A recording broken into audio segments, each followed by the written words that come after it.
Live everywhere. Daily Co's Radio on netrootsradio.com presents David Walton. Kagro in the Morning Show.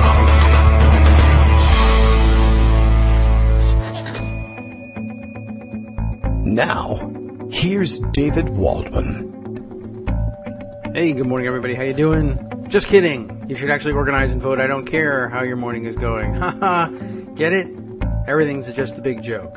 Yeah, okay, well, it's Wednesday, August 10th, 2016. Our first show post Hillary Clinton assassination threat from Donald Trump. I think this is his first assassination threat. Anyway, I guess we'll have to sort through that because apparently it's big news that one major party candidate hints to his audience that people ought to seek Second Amendment solutions against his opponent should she win. I think that's a new thing. But gosh, there are so many interesting directions we can go this morning. Also breaking news this morning. Let's read this one from Matt Katz. I would read it to you, but of course my TweetDeck has just locked up entirely. But anyway, we'll switch computers here and see if we can't fix it up. Alrighty, let's see. Matt Katz, who followed Chris Christie for 5+ years. I mean, I think literally he just followed him around.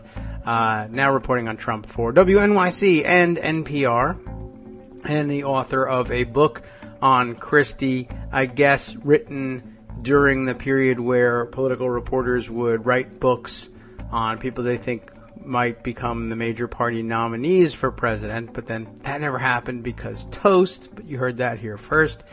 The news from Matt this morning that some new filings in court apparently capture some texts passed between Christie aides sent contemporaneously with, I guess it looks like a presser that he may have had during the Bridgegate scandal. This seems pretty interesting. Let's just read this one through.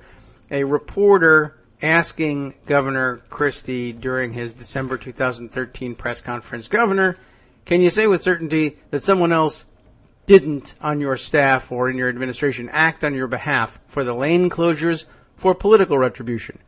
The governor assures him, "Yeah, I have absolutely no reason to believe that, Angie, and I've made it very clear to everybody on my senior staff that if anyone had any knowledge about this, they needed to come forward to me and tell me about it, and they've all assured me that they don't." And then follow-up question from Angie, "Your campaign chief?" "Oh yeah, I've spoken to Mr. Stapien, who's the person in charge of the campaign, and he has assured me the same thing." Contemporaneously, it says in the filing, Ms. Renna had the following text exchange with Mr. Sheridan. Ms. Renna asking, "Are you listening? He just flat out lied about senior staff and Stapien not being involved." Mr. Sheridan says, "I'm listening. Governor is doing fine, holding his own up there." She responds, "Yes, but he lied. And if emails are found with the subpoena or CCFG emails are uncovered in discovery, if it comes to that, it could be bad."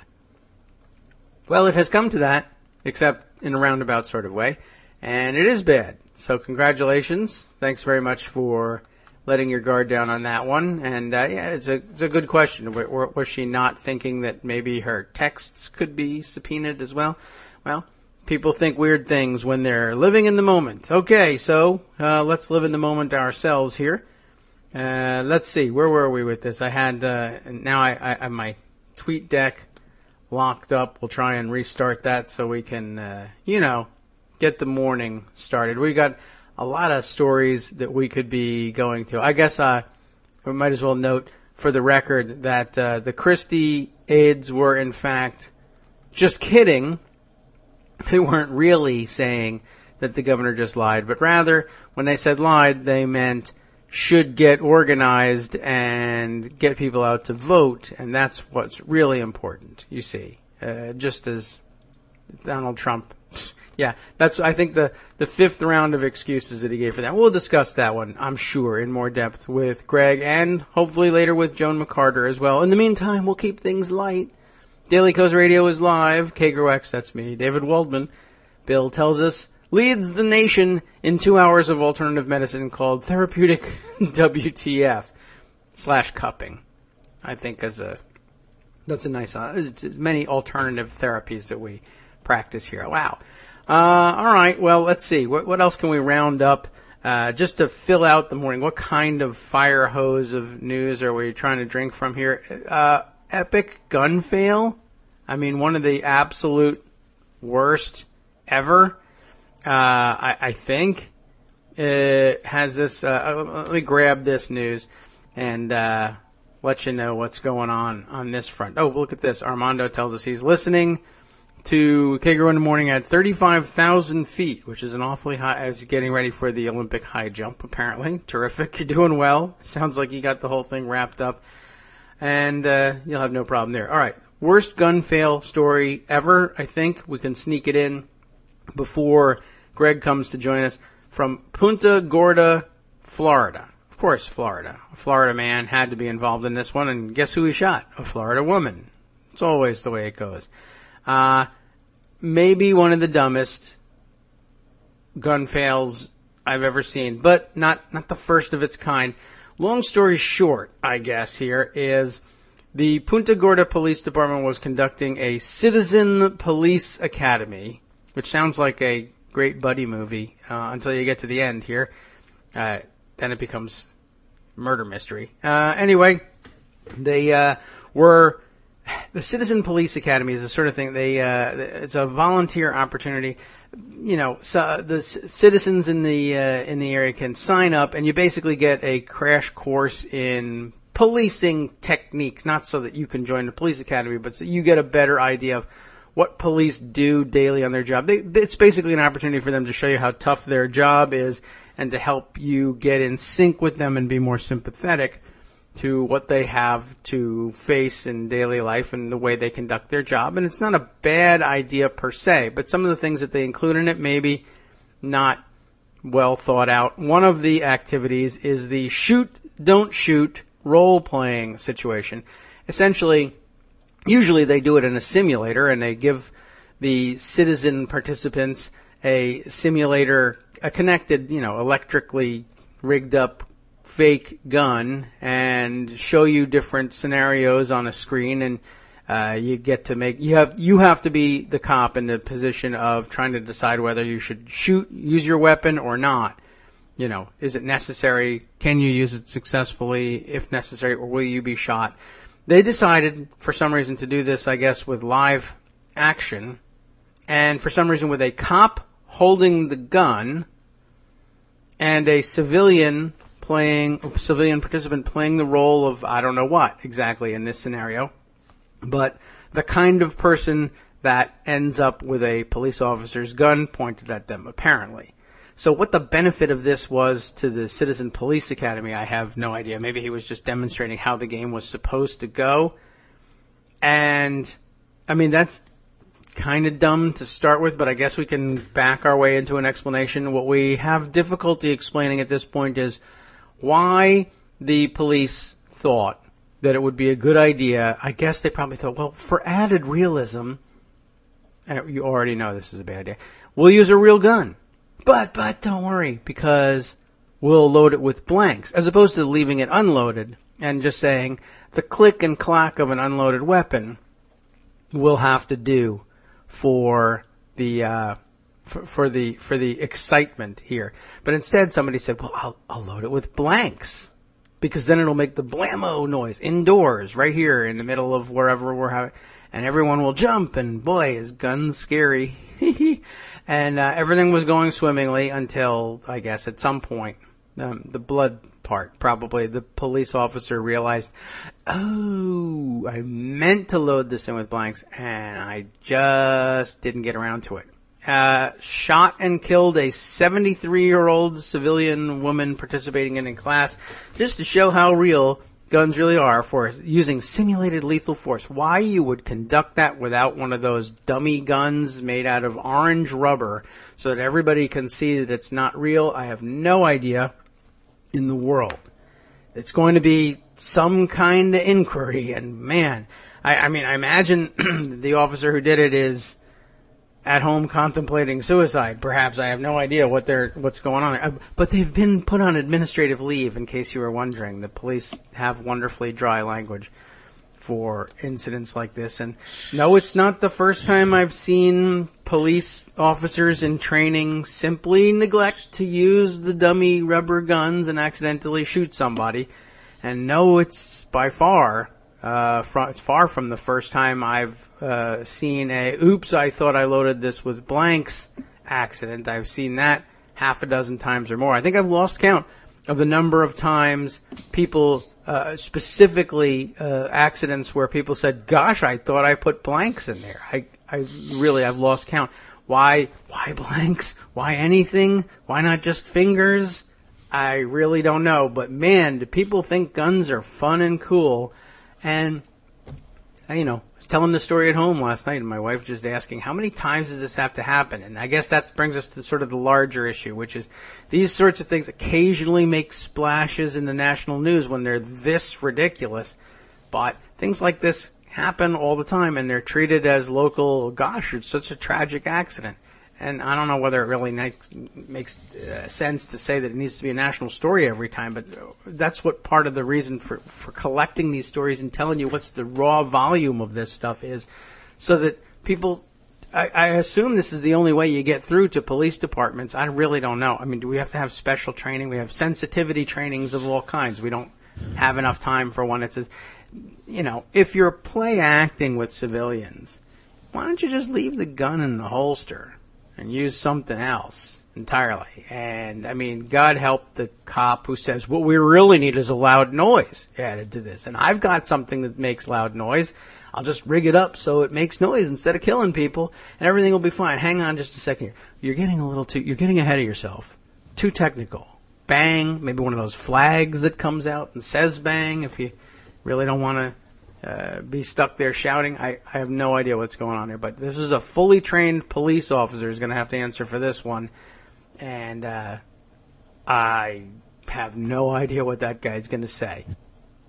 So how about that for a day? And maybe that's what Donald Trump meant. You should load it with blanks, but if you happen to screw up, well, what can you do? People aren't perfect. Maybe that's the reason. Anyway, let's move on to a roundup of, say, more realistic news. I don't even know if there is any. Greg, what the hell's going on out there, man? Hey, you know, you can do a lot with administrative functions, you know. I like the idea of, for example, Mr. Jones's curriculum vitae has been moved to the obituary page. You know, that kind of thing. Yep. After all, curriculum vitae means courses of life. Yes. And after you've been accidentally shot, which isn't an accident, then I don't know what you call it. Yeah, a curriculum morte, I suppose. Yes. Well, it was vitae when she did it. Yeah. But now it's a post-vitae kind of world sometimes. So anyway, you know, there's, awful lot going on. Big deal going on with Trump's words and, of course, his tanking in the polling. It's interesting because there are times that you take a non-story and the media decides it wants to run with it and they throw out the word firestorm. Yes. And it's usually not. And a good example of that is the latest press conference, what Clinton said about the emails for the 97,000th time, with the press being very annoyed because she didn't apologize and grovel, and that's what they want, so it's whatever.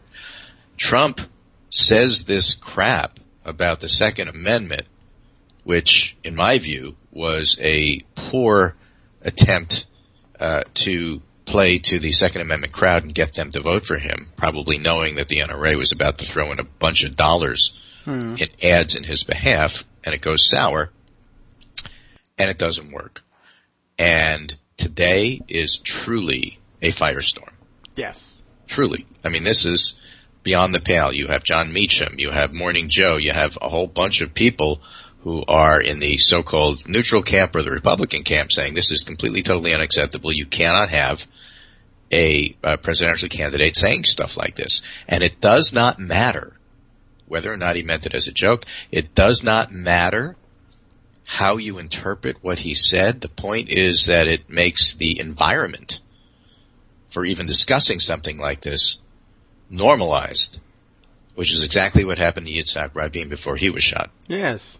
I mean, you can't do this. It's just completely, totally unacceptable. And that Rabin comment actually came from a reporter who was following him at the time, and also came from of all things, Tom Friedman article today. Yeah, I heard about this one. Which he didn't mention in terms of who he cribbed it from, but here it is. I mean, I don't know if he was talking to David Brooks, his cabbie, when he wrote this, but his final words here at the end of the column: during the Republican convention, with its repeated chants about Clinton to lock her up, a U.S.-based columnist for Israel's Haaretz newspaper, Hemi Shalev, wrote, like the extreme right in Israel, many Republicans conveniently ignore the fact that words can kill. There are enough people with a tendency for violence that cannot distinguish between political stagecraft and practical exhortations to rescue the country by any available means.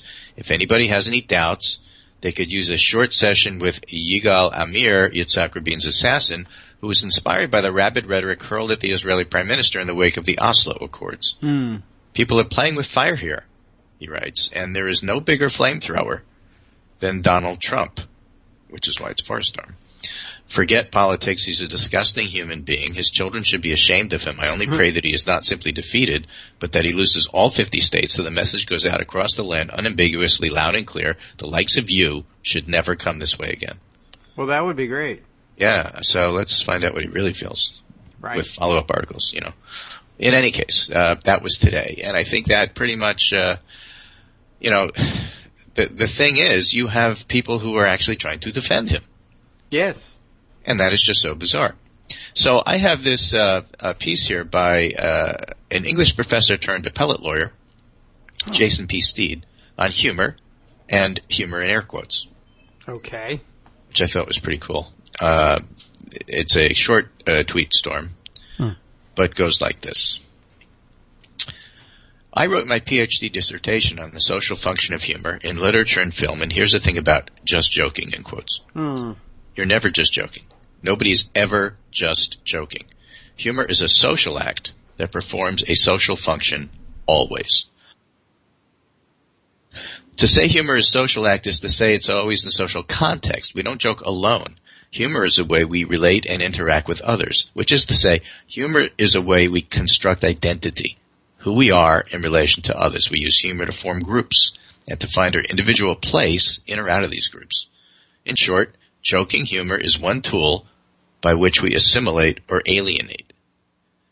In other words, we use humor to bring people into or keep them out of our social groups. This is what humor does, what it's for.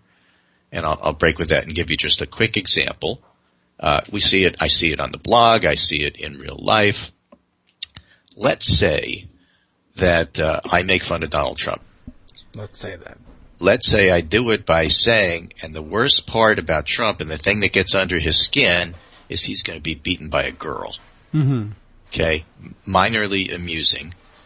And you might get people right back say, you can't say girl, they're women. That's sexist. That's misogyny and so on and so forth. Of course, you have Elizabeth Warren saying it. And you have a lot of people saying it. And the context here is that for Trump to refer and think about somebody as distinguished as Secretary Clinton as a girl is exactly what he thinks. And that's one of the reasons why it's so amusing, and it makes it sting a lot more than saying, he's going to be beaten by a woman. And, of course, when you explain jokes, they're not funny. But the point is that by just saying something like that, you immediately I put myself into several different camps, right? I'm the anti-Trump camp. Yeah. But other people will look at it and say, you're not in the up-to-date how we refer to women in the 21st century. So you're in that other group. Yep. So just the very act of saying a joke does exactly what this fellow suggests. It puts you in different groups. And that's just a quick example that has come up in my own life. Oh. Right? Because people yell at me, you can't say girl. You can in this context. You have to understand the context. And it isn't a question of explaining the joke. It's by saying the joke, which camp are you putting yourself in? And what do you think is more important? Is it the reference to Trump or is it the reference to girl? Either way, you're already putting yourself into social groups. Yes. It's a thing. It's true. It's real. So, in other words, he says, we use humor to bring people into or keep them out of our social groups. This is what humor does, what it's for. Consequently, how we use humor is tied up with ethics. Who do we embrace? Who do we shun? How and why? And the assimilating, alienating function of humor works not only for people, but also on ideas. This is important. This is why racist jokes are bad.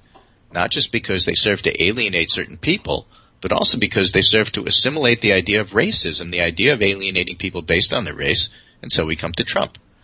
A racist joke sends a message to the in-group that racism is acceptable. If you don't find it acceptable, you're in the out-group. Yes. Right? And that was the whole purpose of talking about girl versus woman there. The racist joke teller might say just joking, but this is a defense to the out-group. He doesn't have to say this to the in-group. This is why we're never just joking. To the in-group, no defense of the joke is needed. The idea conveyed is accepted or acceptable. So, when Trump jokes about assassination or armed revolt, he's asking the in-group to assimilate, accept that idea. That's what jokes do. And when he says just joking, that's a defense offered to the out-group who was never meant to assimilate the idea in the first place. Right. Indeed, circling back to the start, the joke itself is a way to define in-group and out-group through assimilation and alienation. If you're willing to accept just joking as a defense, you are willing to enter the in-group where idea conveyed by the joke is acceptable. Now think about that in terms of Ryan saying it was just a bad joke, which is what his defense was this morning. In other words, just joking excuses racist jokes, then in-groups have accepted the idea of racism as part of being in the in-group. Same goes for jokes about armed revolt or assassinating Hillary Clinton. They cannot be accepted as just joking. Now, a big caveat, humor, like all language, is complicated and always a matter of interpretation. For example, we might have racist humor that is in fact designed to alienate rather than assimilate the idea of racism. Think satire or parody. But I think it's pretty clear Trump was not engaging in some complex satirical form of humor. He was just joking in the worst sense. So the bottom line, don't accept just joking as an excuse for what Trump said today. The in-group for that joke should be tiny, like his hands. Hey, that's a joke. Yeah, but, look for that in people like Susan Collins, who says that they won't vote for him, but excuses what he said because it was just a joke and is being misinterpreted. Or Paul Ryan or anybody else like Peter King, who was on Morning Joe today. Peter King is everybody's worst idea of a caricature of a loudmouth New Yorker calling into a sports show. And, he was defending Trump not in the sense of trying to get at the comments, but in the typical usual Republican deflection way. I know what Trump said, but listen, Hillary Clinton is supporting people who want to kill cops. Therefore, yes, total non sequitur, right? Firstly, untrue. Secondly, has nothing to do with the statement in hand, which is what Donald Trump said. That's a typical Republican response. So it's either he was joking or forget about that. Clinton's worse. Yeah. And that's what you'll see from Giuliani, who really had a tortured explanation for all of this, which just, of course, is making it worse, and that's why it's a firestorm. Now, why is all of this happening? Josh Kraushaar has a very nice piece here. Oh. Why mainstream Republicans fear Donald Trump.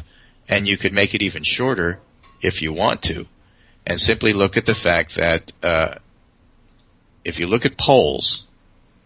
You do. And I do. Everybody like Ryan, who has mixed up with or attacked Donald Trump's popularity has gone down. Oh, yeah, right. I did see that. Trump voters are necessary for Republicans to win. And Republicans are afraid of Trump voters. That's the point of Josh Kraushaar's piece. Why mainstream Republicans fear Donald Trump. If GOP candidates fall into his bad graces, they risk losing the support of his core supporters. Yes. Supporting supporters won't support him if you don't support Trump. So that's basically, in a nutshell, to understand why elected Republicans are sticking with Donald Trump, even as he shows little willingness to be a team player, it pays more to be a psychologist than a political scientist. All right. Trump supporters are less engaged with the Republican Party, less likely to show up regularly to vote. When they do, they're much more likely to vote for Republican congressional candidates. But if Trump gets angry and slams down ballot Republicans, his supporters are likely to follow his lead and punish the targets of his wrath. After all, they're far more loyal to Trump than they are to the GOP, which is an excellent point and absolutely true. All right. All right. Yes. So you have this situation where, unfortunately, the gutless Republicans who are up for re-election feel totally trapped and can't in any way, shape, or form do anything about it. So there's that. We have lots of new polling today from yesterday, certainly from the last time I was on the show, and most of this is in the pundit roundup today. Right now, Clinton's got a 9-point lead in the aggregate, and most viewers are looking at this. Even Ron Fournier came out yesterday and said, "Look, this election is just about over, unless something bizarre happens." And that's because the polling says so. Right. There's new state polling out, including leading in Pennsylvania by 10 or 11, with most observers thinking Trump can't win if he doesn't get Pennsylvania. Ohio is closer, 4 to 5 points for Clinton, but still a Clinton lead. Florida closer still. I have this great piece, if I can find it, from Steve Shale. Everything you ever want to know about Armando. What? Well, it's actually everything you want to know about Florida 2016. Oh, okay. But when Armando does Florida analysis, he's spot on in terms of figuring out what's going on here. And Steve does a great job of explaining why Florida is so complicated to try to figure out. Oh. Okay, everything you want to know about Florida 2016, but we're afraid to ask, he writes. Well, that I'm always afraid to ask about Florida. Right. Florida. The largest battleground state in the country by a lot. Tightest battleground state in the country since 2000. And the Quinnipiac poll has hit Clinton up 1 point in Florida. Okay. It's been won by every GOP president since Coolidge. There's 10 media markets, many big enough to be battleground states. There's 20 million residents, 9 million voters. And what makes it work? What's the story? What is it? Every few years, he says, I get the same question from national media. Explain Florida to me in a nutshell, in 140 characters. Huh. I edit that. Wow. And what is the one thing that is key to winning? Well, if we're only that simple. Let's start with one key thing. Florida is a state, not a place. Okay. Most states are places. Think about Texas. You have an idea of what Texas is. A state like Iowa, there's a sense of place to it. You can say that about Connecticut. You have an idea, suburban, near the city, Ned Lamont, LL Bean dressing, you get a sense. Florida isn't a place. It's a political circle drawing 20 million people from vast, and I mean vast, experiences and cultures into one spot. And almost everybody here has come from somewhere else. Okay. Florida is the new Ellis Island, except our ships come as cars and planes from inside the borders of the country and outside. Over the next 15 years, we might add as many as 5 million more residents, grow to as much as 30% Hispanic, with a total population of well more than 50% coming from what are typically considered ethnic minorities. Mm-hmm. So that's a changing Florida. Now, the old saying about Florida is you go north to go south. North Florida feels like traditional South, large rural areas, conservative towns like Jacksonville and Pensacola, with a few liberal college towns, while the rest of the state feels like wherever it came from. You go to Tampa or anywhere on the West Coast, it feels like the Midwest. Mm-hmm. The East Coast can feel more northeastern, homage to the I-95 corridor that brought them here. And there's also a coastal interior split. Stay to the coastal side of the interstate, the place is busy, one continuous city. Go to the interior, and with the exception of Orlando, which is its own unique culture, the place is still very much old Florida with large expanses of agriculture and open space. And then there's Miami-Dade, one of the most ethnically diverse cities in the world. 85% of the population is non-white. That number is growing rapidly. It's its own city-state, more like Hong Kong than it is the city within a state. So people look at Florida different ways. This is how he does it. It's 5 states. It's a 5-state commonwealth. Huh. There's North Florida, Pensacola, Jacksonville. There's Orlando, and he goes into each one and how it's different. There's Tampa and Southwest Florida. There's Southeast Florida. And then there's Miami. And each one of these places is completely and totally different. So how does this plane land? Well, the basic premise of Florida is that Florida doesn't really change. So it's going to be close. And when you add all those things up and you have all the different cross currents, it's impossible to characterize the state. It's impossible to figure out. And that's why Florida's always a 1 or 2 point win. Yeah, okay. I guess you could sum it up by without any of the why by saying it's all a wash. It's complicated it's plus for reasons, 1 R, right? and that's all I can tell you. So he ends, I'm not as blindly optimistic as some in my party. He's a Democrat. He's, of course, the guy that ran the Obama campaign in Florida and knows it like the back of his hand. I'm not as blindly optimistic as some in my party are about what demographics mean. I do know this, though. In 2016, I'd much rather be her than him by a long shot. Well, all right. So he figures she'll win, but it's going to be close, and never be surprised when polls show Florida's 1 or 3 points either way. That's just the way it's going to be the entire election. Yeah. It's a weird place. It's filled with Florida people. Well, yeah, and they do weird things. They do. All right. That's a nice good breakdown of it, I think. Yeah. This is another tweet storm, which is a little different about how to win elections. And I thought it was quite interesting because it's from a Republican communications guy, Tucker Eskew. Well, what does he know? A lot about communications. So Tucker Eskew on how to attack Donald Trump. He's an ever-Trumper. Okay. As Trump tries to reset again, this was before yesterday, and the ridiculous comments about the Second Amendment. As Trump tries reset again, anti-Trump forces should take away what from recent events? Late summer, low country, tweet storm follows. What are the lessons of the con dust-up for political pros and anti-Trump forces? 2 big ones.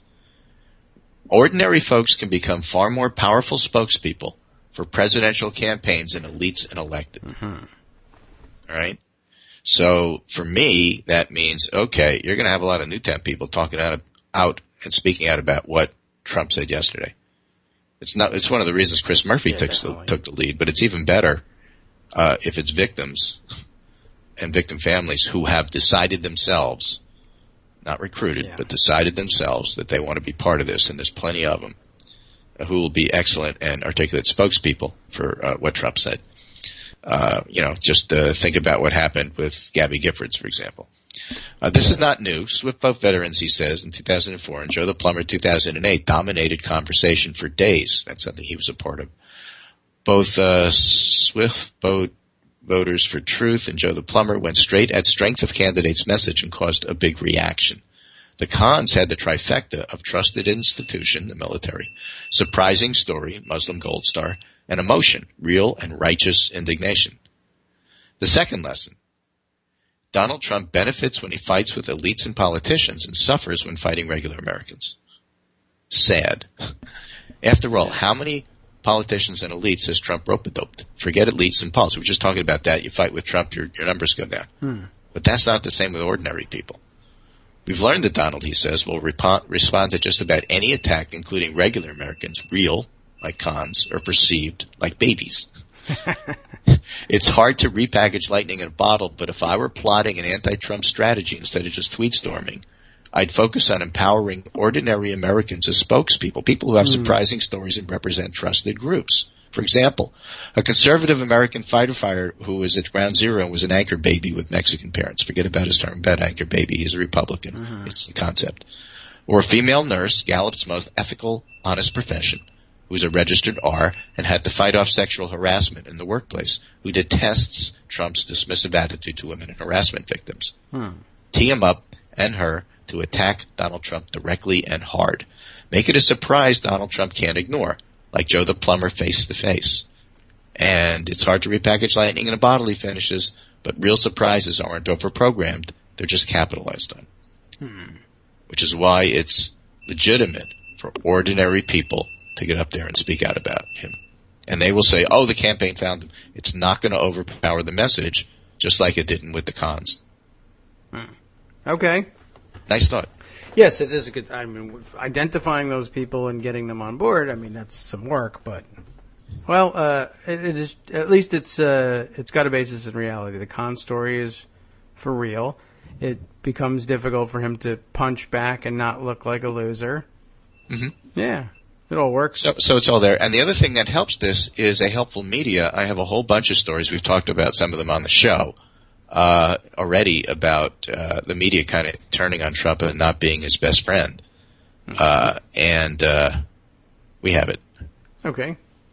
We have a situation where if, in fact, you do that, then these folks will be perceived and portrayed as sympathetic. Okay. And then my last piece for today before we go off, just because we've been talking about this all last week, working class and poor, who are different groups, and how race matters. There's a really nice tweet storm here from Mickey Kendall. Okay. Capturing about this. It goes like this. I wasn't going to rant today, she says, but, well, your average plumber, remember Joe the plumber? Your average plumber makes exponentially more than someone working two retail jobs. Mm-hmm. So this bristling at describing poor people as poor gets on my damn nerves.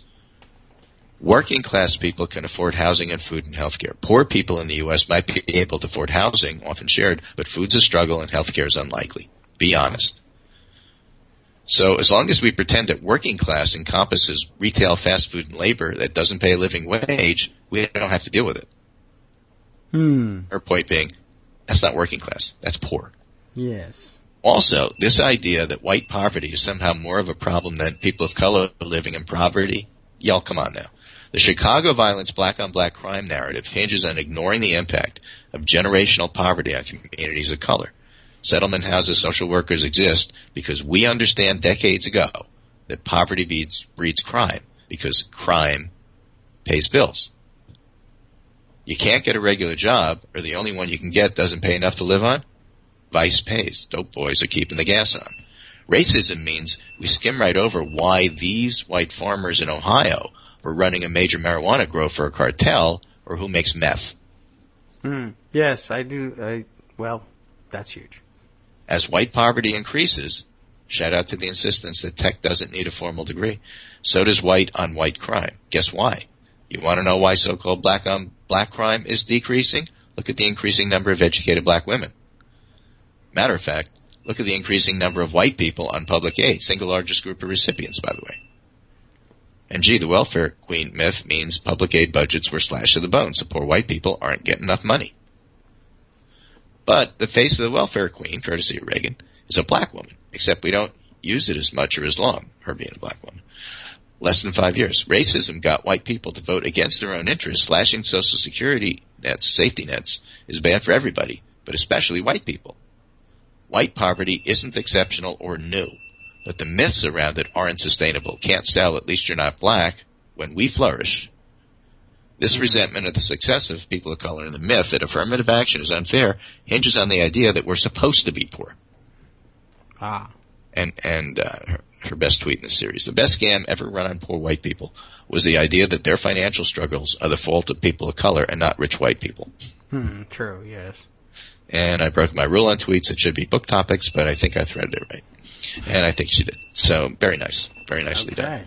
And this fits in with the whole discussion we've been having with James Surowiecki and Chris Arnott about, people in Parma, Ohio, or my native Yonkers, New York, in terms of, when is it, financial stress, and when is it something a whole lot more than that? Yeah. Which, by the way, predates the recession by a long, long time. So, Yes, you do. Well done, Mickey Kendall. Yeah. Well, I liked the one up in mid-storm about skimming over why white farmers in Ohio running a major marijuana grow for a cartel, et cetera, plus the meth thing. But just focusing on the marijuana growing, I always wondered about that. And that was something for a long time I've been thinking about that since I was working on Capitol Hill and when we were engaged at that point in the business of states were still insisting, well, we want to drug test our welfare recipients in public housing. Yeah, you should drug test your farmers. Yeah, I mean, because, well, we were afraid that, or they were going to voucherize various things or voucherize food stamps and use the EBT card so that people couldn't, we don't want them using the cash for drugs. Yeah. And, I was like, well, we ought to be drug testing the farmers that get subsidies. So it's the biggest cash crop in America is drugs. Why are we ignoring this? But no, farm subsidies still go in cash, and that's fine. It just, now electronic benefit transfer directly to your account, which you're lucky you have an account. You're a white person. And, yeah, no one ever seems to worry about that one. All right, I'll give you a little hope, though. This is from the Bloomberg poll this morning showing Clinton up 6 compared to Trump, up 4 if you include other people running who won't win. Okay. Which of the following do you think is the best approach? Read the options. The Among first likely one. voters in the 2016 general election. Margin of error plus or minus 3.6 points. A government with majorities in the presidency all from the same party. Oh, okay. So they can move swiftly to get things done. Versus a divided government so that one party can rein in the power of the other party or not sure. All right. The good news, government with majorities, 47. Divided government, 42. Not sure, 11. Okay. Maybe the wrong track that doesn't really do nuance means we're really frustrated because nothing gets done, and I wish they were all Democrats. Maybe. I wonder. That's a hard question to answer, of course, if you even give it a We'll moment's answer it in thought. November. Well, yes, but if you even give it a moment's thought, right? But the now, only I poll that don't know. matters. Yeah. I mean, you're asking me. And, of course, a lot of people's response is, well, if it's this party, I'm good with it. If it's that party, I'm not. Right. But it's just interesting because there's this whole myth that everybody knows Americans like divided government. That's true. Well, not always. Maybe not anymore. Maybe not for the foreseeable future. We've seen how that works. Not so good. Yeah. Or maybe they only Or as the favor unified government when... Ramitarians would say, not so well. It's possible that those numbers are inflated given that everybody's... Well, people don't pay attention to polls except us, I guess. And They also don't vote for generic questions. I mean, I get that. Yeah. Well, that too. And, But still, I think it's awful interesting. It is. And the other thing, by the way, speaking of paying attention, there is some good news also in that poll besides the Clinton lead, which is always good news. Yeah. And noting 538 notes, new state polls confirm what national polls had shown. Clinton is winning by a lot. And I think it's almost time to do that, just like starting to say that. But one of the things that they asked is, coming up, do you think you'll be more focused on the Olympics or more focused on the presidential campaign? Oh. Like for the next week. Yeah. All right. Olympics 36, presidential campaign 57. Huh. I So would not have expected it. political junkies win. Okay, I'm just saying. It's the only time in my life I'm going to beat the Olympics. But I look guess at that's this question. possibly true. I mean, there is the possibility that Trump could call for Michael Phelps' assassination sometime this week. I suppose. They were extraordinary. I did get a chance to watch a little bit. I mean, I watched the women gymnasts, the ladies who can fly, Yes. and they go up but they don't come down. It's pretty cool. Yeah. And then also, of course, the swimming. And yes, Michael Phelps, but Katie Ledecky, and I really hope the women get their due. I hope so. I've seen a lot of... Katie Ledecky's never lost. Even Phelps can't say that. Of course, he's got 20 gold medals, but Yeah. he's lost a few. Katie doesn't lose. Well, that's nice. That's a lucky thing. She doesn't like losing, so she doesn't. Well, you do what you like in life. That's important. I've been The, seeing a the lot race of last night was pictures. interesting because Yeah. it was a middle distance race. And what they did is they had a sprinter Yeah. and a long distance swimmer, Ledecky, match up against each other in a middle distance. Yes. It was darn close. Yeah. Well, track will tell you a little bit about how that's going to go Exactly. ordinarily. And But, that's how it's it would, that's the answer. It is the answer. It's like watching Ledecky swim is like imagining Usain Bolt not only goes out and blows everybody away in the dash, but then runs a mile and wins. Yeah. And, Not so easy. no, but you have a chance at it in the 800. Exactly. That's And he wins that too, that's how but it only works. by a small amount. That's exactly what this is. Yeah, we used to do that in high school. We would take our quarter milers and put them in the 800. They would drop dead, but they would drop dead so far ahead of the 800 runners that it hardly mattered. They This could is one of crawl those across races the I can finish. only run once in my life. Yeah. And then at the end, I'm done. It's like, John Henry and the Hammer. Yeah, well, But yeah. at least I won. It's a weird thing. There's a real physical barrier to doing the wrong kind of a race. I can Yeah, tell you that. and that's what, you look at her in the pool and you go, she can do anything. Yeah, It's amazing. I've been seeing a lot of pictures of her being circulated on the internet, just young, shots when she's 19 now, so all the pictures of her when she's young, but 3 and 9 years old.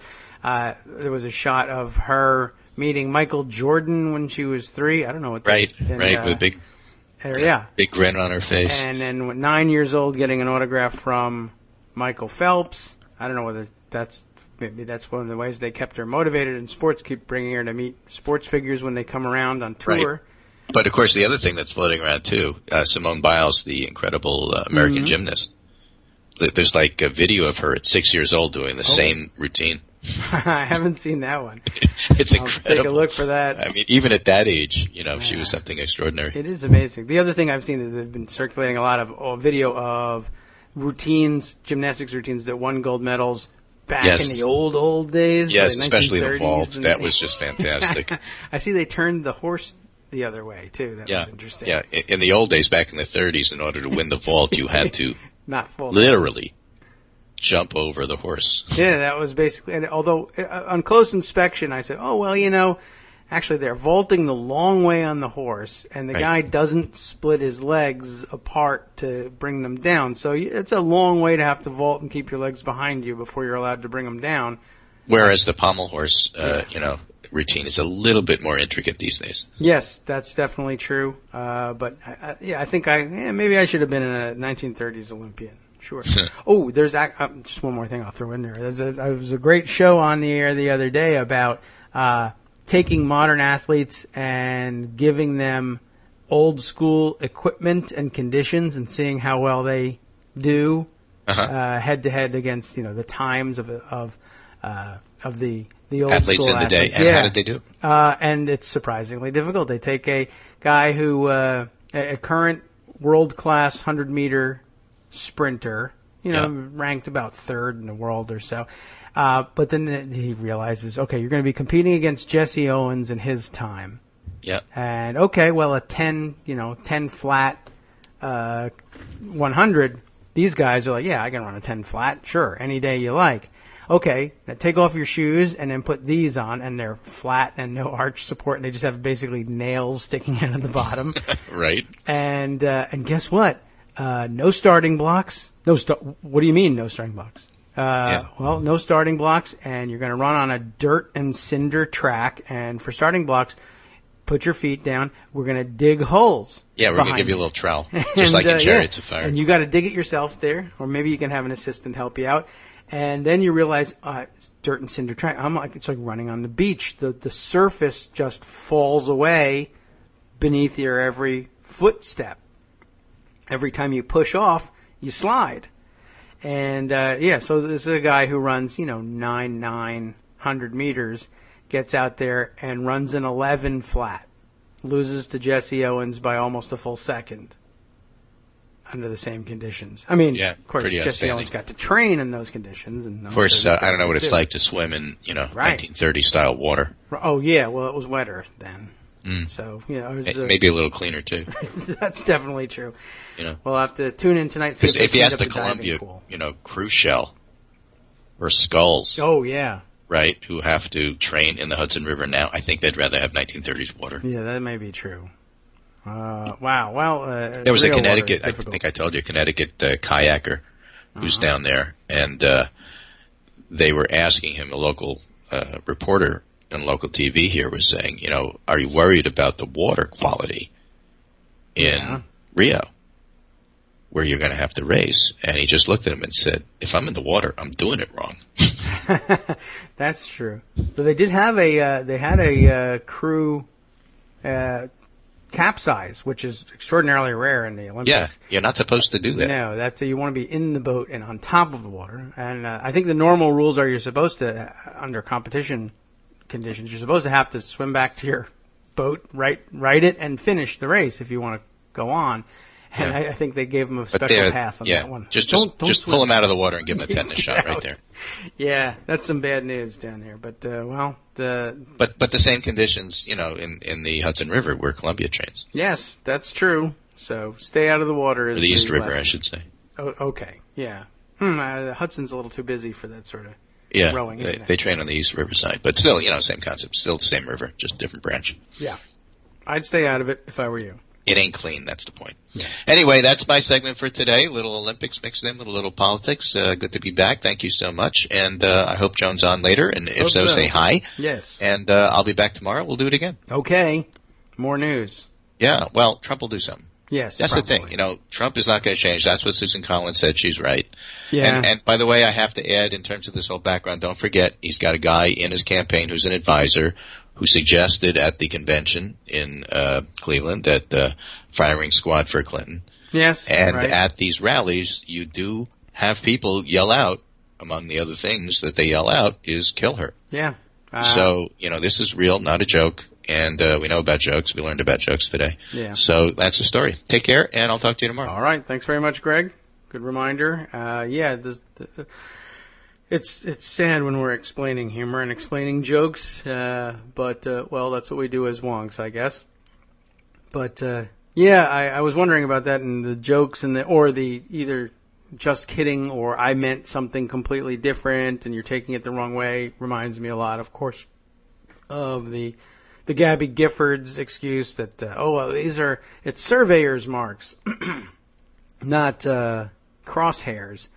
That went over big. I was wondering what Gabby Giffords' senator might think about. We know what Gabby Giffords might think about it, but what about Gabby Giffords' senator? What might she think about, or he think rather, about? Either one of them really, about what Trump has said here and whether or not it's okay to be just kidding. Neither of them support him, of course, and one has less reason to support him than any other, but golly, they're just not coming right out and saying it. Maybe someone will put the question to them directly. All right, let's see. We'll thumb through a couple of other issues that have made the radar and just see what else there is for us to chat about. Let's see. Okay, there's a couple of stories that I think are a little bit longer form, and we'll save some of those. Here's something I thought we might just use for a couple of minutes to follow up on. I guess somebody did some real analysis, the best you could get in terms of analysis, I suppose, of the assertion we repeated the other day that there were two very distinct types of Donald Trump tweets and that they appeared to be coming from two very different physical sources. That is, that the angry, off-the-cuff, blustery, and frankly stupider tweets seemed to come from Twitter for Android, which it is rumored is Donald Trump's personal tweeting. I guess at some point he expressed some particular animosity toward Apple and Apple products and insisted that he didn't own any and that his personal phone was an Android, his personal smartphone. And sure enough, Twitter for Android tweets are the angrier and dumber of the two distinct types.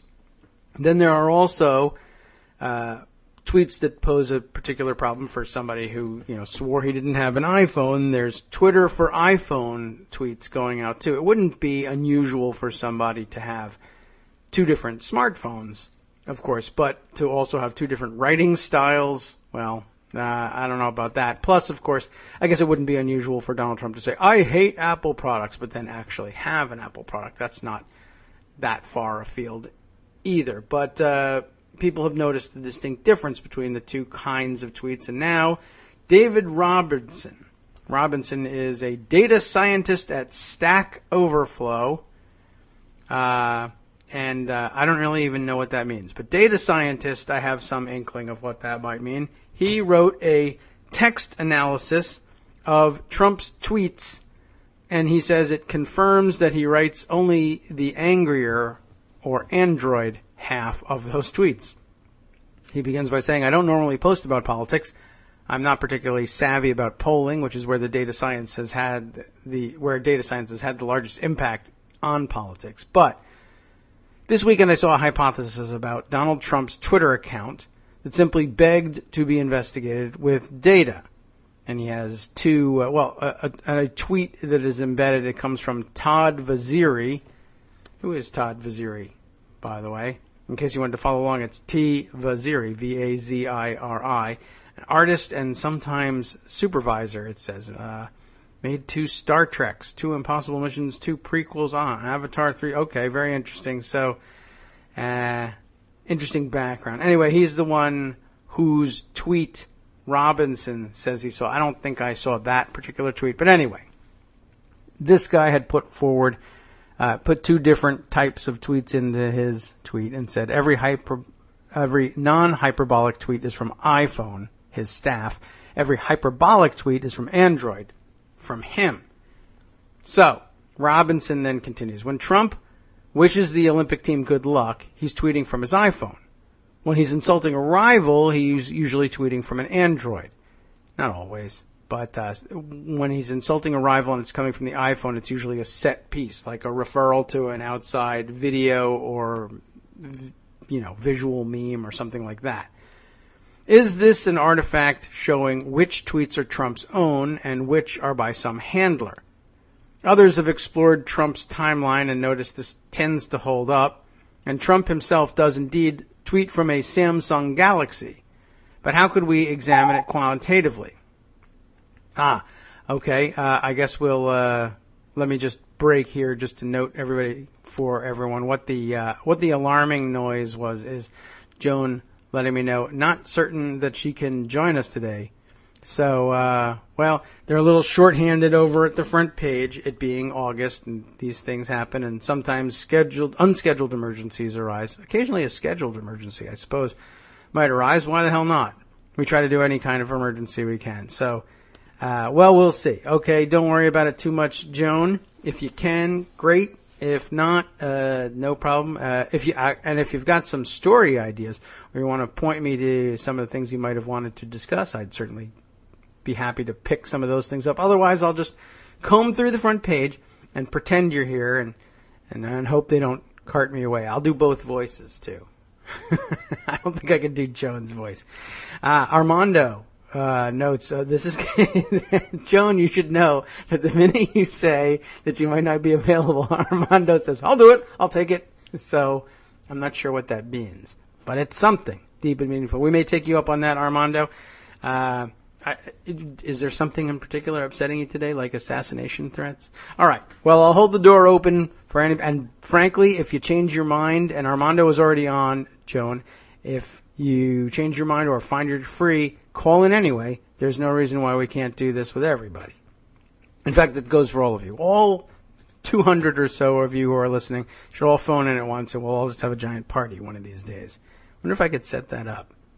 That would be either great or terrible. Anyway, back to David Robinson's article here, and not the basketball player either. My analysis. Oh, I'm sorry, I skipped a little bit further down. There's the Samsung Galaxy note.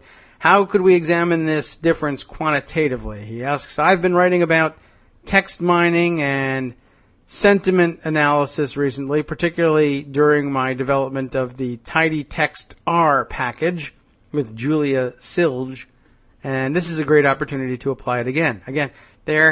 Don't know what it means. Sounds like he's been working on a project, and he thinks he could probably figure this out, and so let's let him do it. All right, my analysis, shown below, concludes that the Android and iPhone tweets are clearly from different people, posting during different times of day and using hashtags, links, and retweets in distinct ways. What's more, we can see that the Android tweets are angrier and more negative, while the iPhone tweets tend to be benign announcements and pictures. Overall, I'd agree with, what was his name? Todd Vaziri's analysis. This lets us tell the difference between the campaign's tweets, iPhone ones, and the Trump's own tweets from the Android. Here's the data set, and it gets really techie. First, he says, we'll retrieve the content of Donald Trump's timeline using the user timeline function in the Twitter R package. And I mean, now we're talking about programming and coding that I don't understand, but maybe some of the rest of you, once you see this link later on, will have a clearer idea of what's going on. But basically, okay, so he's describing how he goes and gets his Twitter data set. And clean it up a bit, extracting the source application. We're looking only at the iPhone and Android tweets. A much smaller number are from the web client or iPad. So I guess separating those out. Overall, this includes 628 tweets from iPhone and 762 tweets from Android. One consideration is what time of day the tweets occur, which we'd expect to be a signature of their user. Here we can certainly spot a difference, and he's got it basically now charted, and it seems like during the period between, say, the 5 a.m. to 10 a.m. hours in Eastern Standard Time, there's a huge peak of tweets from the Android as compared to tweets from the iPhone. The iPhone activity peaks between about 3 p.m. and, let's say, 4 or 5 p.m. and then drops off at the end of the workday and picks up a little bit in the evening hours, as does the Android activity. But there's very clear, distinct differences about the peak activity. Trump, or at least the Android owned by Trump, peaks in the early morning hours of the day, and the iPhone activity peaks during mid-afternoon. Trump on the Android does a lot more tweeting in the morning, like he says, like I said, while the campaign posts from the iPhone more in the afternoon and early evening. Another place we can spot a difference is in Trump's anachronistic, yes, behavior of manually retweeting people by copy-pasting their tweets, then surrounding them with quotation marks. I'm not certain that it's all that manual, but some Twitter clients for smartphones, when you hit retweet in old versions of the Twitter client, it automatically encloses them in quotes. That was the case for me. If I retweeted people or if I quoted their tweets, that is, I was given two options. You hit the retweet button and say either just retweet it in its entirety with no comment, or quote the tweet so that you can add a comment. If you hit that button, that was the way I operated when I was on my old iPhone. I just updated my iPhone, by the way. I used to carry an iPhone 4, not even a 4S, up until last week. I'm now up to date with a 6S, which means, of course, that the 7 will come out next week.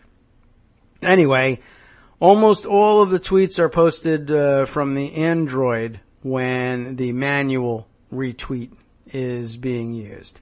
In the remaining word-by-word analyses in this text, he says, I'll filter those quoted tweets out since they contain text from followers that may not be representative of Trump's own tweets.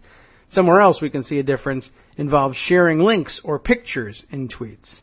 It turns out the tweets from the iPhone were 38 times as likely to contain either a picture or a link.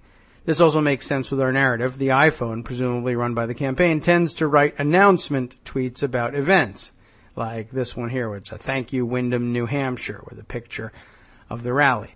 While the Android, which we think is Trump himself, tends to write pictureless tweets, that is to say lower tech tweets, like this one here. The media is going crazy. They totally distort so many things on purpose. Crimea, nuclear, the baby, and so much more. Very dishonest! Exclamation point. What about a comparison of the words that get used? Now that we're sure there's a difference between these two accounts, what can we say about the difference in the content? And then he describes using tidy text, whatever that is, something he developed, and just taking a look at the nature of the words here. We start by dividing into individual words using the unnest tokens function. So technical. And remove some of the common stop words. Bunch of mumbo jumbo, and we result with this. What were the most common words in Trump's tweets overall? Hillary, and this is a charted. That's the most used, most common word in Trump's tweets. Something like 175 times. The hashtag Trump 2016 is next. Crooked, the next most frequently used word, and I'll just run down the list here. Crooked, Clinton, hashtag Make America Great Again, People, America, Cruz, as in Ted Cruz, Bad, Trump, Ted, Bernie, President, Join, Tonight, Win, Jobs, Media, Vote, Totally. Over 75 times or so, totally snuck into this. Totally awesome. Anyway, these should look familiar for anyone who has seen the feed. Now let's consider which words are most common from the Android relative to the iPhone and vice versa. He describes how he's going to do that, and he comes up with the following charts. Which are the words most likely to be from Android versus iPhone? Android words. Badly, crazy, weak, spent, talking, strong, malls, is that right? Joke, Senate, dumb, that's funny. Dead, Brexit, ago, treated, temperament, guns, funny, and divided and correct. Most likely to be tweeted on the iPhone, hashtags of all things. Almost all of these are hashtags. The hashtags are Trump Train, Super Tuesday. What is this? I can't even read this. I'm not even sure what that's supposed to be. MCIN. It's the, not MC, it's RNC and CLE. Republican National Convention in Cleveland. Okay. In Indiana primary, I guess, was the next one. The type is a little small in this. Other hashtags, Trump Pence 16, Crooked Hillary, I'm with you, Vote Trump, America First, and Trump 2016. And Make America Great Again. The hashtag is almost always being used by the iPhones. The non-hashtagged words that they also use, video, tomorrow, 7 p.m., interestingly enough, and join. A few observations. Most hashtags come from the iPhone. Indeed, almost no tweets from Trump's Android contained hashtags, with some rare exceptions, like this one that he links to. This is true only because we filtered out the quoted retweets, as Trump does sometimes quote tweets that do contain hashtags. Words like join and tomorrow and times like 7 p.m. also only came from the iPhone. The iPhone is clearly responsible for an event announcements of the sort like join me in Houston, Texas tomorrow night at 7 p.m. A lot of emotionally charged words like badly, crazy, weak, and dumb were overwhelmingly more common on Android. This supports the original hypothesis that this is the angrier or more hyperbolic account. Finally, sentiment analysis. Trump's tweets are much more negative than his campaigns. Since we've observed the difference in sentiment between the Android and iPhone tweets, let's try quantifying it. He explains his methodology and then goes on to, this is a long methodology, and then visualization with, the different kinds of emotions. But I guess the percentage of increase in Android relative to iPhone is the x-axis, and the sentiment is what's along the y-axis here. But the more negative the tweet, the more likely it is to come from the Android.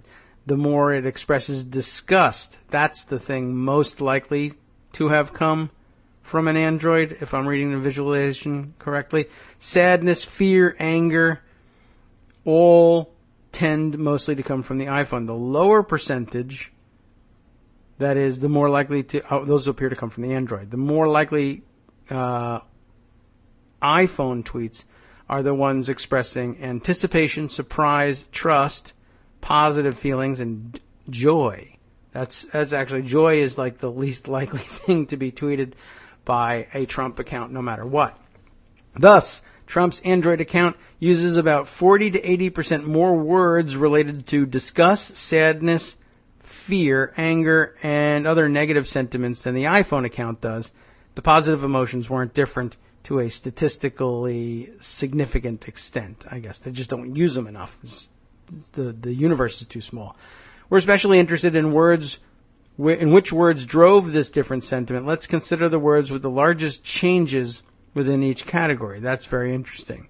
And that's rather detailed there, but if we can just take a quick peek at the words most likely to have been used by Android account.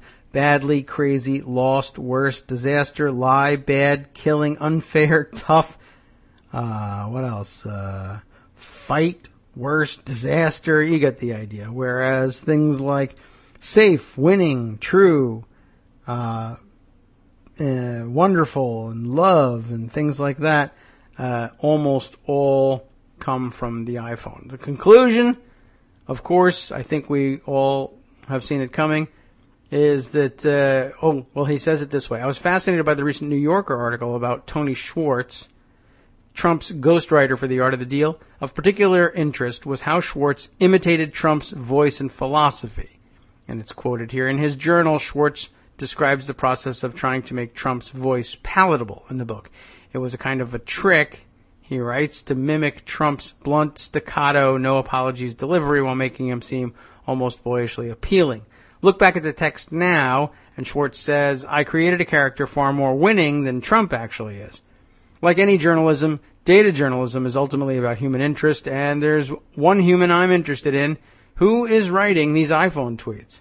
The majority of the tweets from the iPhone are fairly benign declarations, but consider cases like these, both posted from an iPhone. First, like the worthless New York Daily News, looks like Politico will be going out of business. Bad reporting. No money, no cred. And failing New York Times will always take a good story about me and make it bad. Every article is unfair and biased. Very sad. These tweets certainly sound like the Trump we all know. Maybe our above analysis isn't complete. Maybe Trump has sometimes, however rarely, tweeted from an iPhone, perhaps dictating or just using it when his own battery ran out. But what if our hypothesis is right and these weren't authored by the candidate, just someone trying their best to sound like him? Or what about tweets like this one, also on an iPhone, which defend Trump's slogan but doesn't really sound like something he'd write? Our country does not feel great already to the millions of wonderful people living in poverty, violence, and despair. This doesn't even sound like a human, actually. A lot has been written about Trump's mental state, but I'd really rather get inside the head of this anonymous staffer, whose job is to imitate Trump's unique cadence. Very sad. Or to put a positive spin on it to millions of followers. Is he a true believer or just a cog in the political machine, mixing whatever mainstream appeal he can into the Donald Trump concoction? Like Tony Schwartz, will he one day regret his involvement? Well, I don't know. And I don't know if there's any way to find out unless they just fess up there. Anyway, I thought that was just interesting, the idea of a statistical data-based analysis of the hypothesis that there was someone other than Trump himself behind, a significant portion of the content that comes through his stream. All right. Well, we got through that one. And, unfortunately, it looks like Joan isn't going to be able to make it. So we can open up the door, if you like, to you, Armando, if you are on hand and feel the need to vent. I think he did say in case he doesn't make it on the air. I guess the bulk of his political venting was done on Twitter earlier this morning. We might comb through some of that. And I guess he says he's now ready to vent about JFK. I guess he's no longer at 35,000 feet and has complaints about getting through the airport. Well, door's open for you, and I'll just note that, though I might have to do it via Twitter too. And I've lost track of where his notes came from, so we'll just have to trust that they make their way to him via radio. All right. Oh, there we are. If you like, you can come on anytime. Let's see. So, longer form pieces that I was thinking of holding for later, which might make good discussion pieces. There's yet more news, and I think we may hold this one now that I think about it, about Roger Ailes and his situation at Fox, though it's an interesting first-person account that comes from the Daily Beast, written by a woman who worked with him. Well, I don't know. I was going to say briefly, but I guess it's been a long time since they worked together. But apparently his history of sexual harassment goes way, way back. And she made some very interesting points, and so we might want to dig into that one a little bit later. But I wanted to just basically note that Shelley Ross, who is described here as one of the most powerful women in TV news, writes exclusively at the Daily Beast on resisting Roger Ailes' invitation to have, and this was, I thought, maybe we should just dive into it, at least in part, what he described as a sexual alliance with him. And also speaking of the epidemic of sexual harassment in TV news and how to solve it.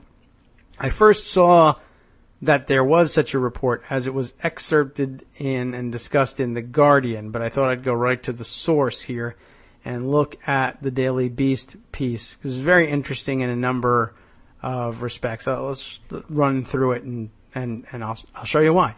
I landed my first job in network television in the spring of 1981. She says, Johnny Carson had just taken The Tonight Show from 90 minutes to 1 hour and given the extra 30 minutes to the show that followed. The Tomorrow Show, as it was called, was renamed The Tomorrow Show Coast to Coast, starring Tom Snyder, and it was a hot mess, as she says. NBC executives had brought in a studio audience and turned a once intimate talk show known for revealing interviews with the likes of John Lennon and Alfred Hitchcock into a variety show with brassy gossip queen Rona Barrett as the co-host in L.A. Tom Snyder was miserable, Rona Barrett was worse, and as the story goes, the NBC suits sat around 30 Rock trying to think of the toughest person who could control their unruly anchors, who they believed were acting like petulant children. It didn't help that the Tomorrow Show's executive producer was Snyder's live-in girlfriend. She would be the first casualty. And they said to themselves, what about that SOB who used to produce Mike Douglas? That's an interesting prospect all by itself. What about that SOB? Everyone knew who he was, but no one could remember anything but his nickname, the Nazi. How do you like that?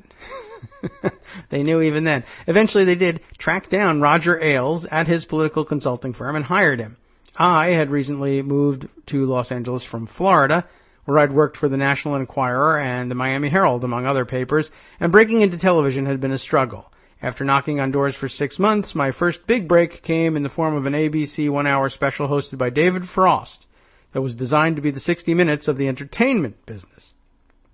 ABC gave it the enviable time slot as the lead into the Academy Awards, which back then guaranteed about 70 million viewers, and I would be attached to this series if it was successful. Then this happened on the day of air, March 30th, 1981. John Hinckley Jr. shot President Ronald Reagan. The Academy Awards were postponed. All network news divisions went to live special events programming, except for ABC, which aired our pilot against footage of James Brady lying on a sidewalk. It was a horrific night all around, not least of which because, of course, people had been shot and gravely wounded, but career-wise, it was a pretty crappy night for Shelley Ross. By the way, the piece is then illustrated with a photo of Shelley Ross framed, I'm not kidding, by Roger Ailes and Charles Manson just before the taping of his first television interview after over a decade in a maximum security ward. But that's quite the collection. Needless to say, the David Frost special was not picked up.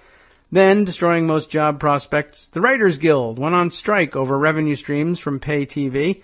The industry was going to shut down for months. So, I jumped at the opportunity to meet with Roger Ailes to discuss a New York-based job with The Tomorrow Show. Relocating to New York was a decision that weighed heavily, but I realized I had few options other than to sublet my life and ride out the strike with a secure job. At the end of our meeting, where he had said he believed I had, quote, flashes of brilliance, gee whiz, thanks a lot, Roger Ailes offered me a position as a segment producer and told me to contact the business affairs department at NBC. I somehow persuaded entertainment lawyer Judith Dornstein to take a reduced fee to look over the contractual boilerplate NBC was offering, $45,000 a year segment producers like me. Later that night, I called Roger to officially accept the job, and he invited me to lunch the next day. Only this meeting would be different. I I can't remember the restaurant, but I can recall every bit of the conversation as if it were on videotape. And here's where it turns ugly. When did you first discover you were sexy? Roger began. He's such an operator, isn't he? My head suddenly dropped like a marionette, and I could no longer make eye contact. I could only manage to stare at my feet as I answered, I am finding this conversation very embarrassing. I thought and hoped that would be it. He sent this signal. I sent mine back. I believed clear enough, but allowing for no hurt feelings or bruised ego. Maybe he would try one more line, then incident over, but that's not what happened. Roger was very persistent as he continued to explain how much he believed in loyalty and how much he believed the best expression of that loyalty. This is really interesting in terms of insight into what makes him tick. The best expression of loyalty comes in the form of sexual alliance. This was not a romantic or flirtatious conversation. Predatory is not quite accurate either. Roger expressed a true philosophical conviction that this would be mutually beneficial for us both. That he was looking for a partnership, and it was somewhat special that he had chosen me. So perhaps cultish needs to be in the mix. I think she's right. Whatever it was, I now suspect that this is the job I turned down a decade before Lori Loon came along. More on her in a minute. You remember that name? We read the article about her a week or two ago. Later that night after our lunch, as he suggested, I phoned Roger and tried to carefully negotiate my way around his proposition. Interesting the way, I mean, she's having to duck and weave and dodge, which is, of course, what you're not supposed to have to do, but back in the day, I guess that was sort of, what went with the territory. But I'd never date a boss, and besides, we hardly know each other. We don't even know if we'd like each other outside of the work environment, I said. I mean, that's an extraordinarily generous way of trying to dismiss him. Oh, if it's time you need, just say so. You can't be subtle with this guy. Come on, Roger, how would that work? You'd come into my office once a week, once a month, and say, are you ready yet? He laughed at my scenario, and then at some point suggested I hold off with business affairs. This unnerved me greatly. Why couldn't I deflect this? I took a Valium and crumpled under the covers. I had already laid the groundwork to sublet my LA apartment, arranged for someone to look after my car, and worst of all, I had announced to my friends and family I was moving to New York to work for the Tomorrow Show. Well, maybe I wasn't. This is like I think the low point of this thing is really makes you feel, okay, this is the impact. Think about it. The impact of sexual harassment. Women obviously recognize it right away. If you were in need of sensitization to it, this I think is important. Well, maybe I wasn't the gutsy, fearlessly independent or savvy girl I thought I was.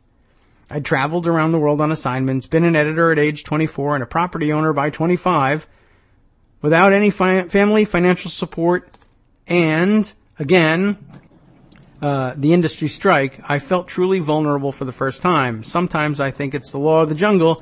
We must emit a scent.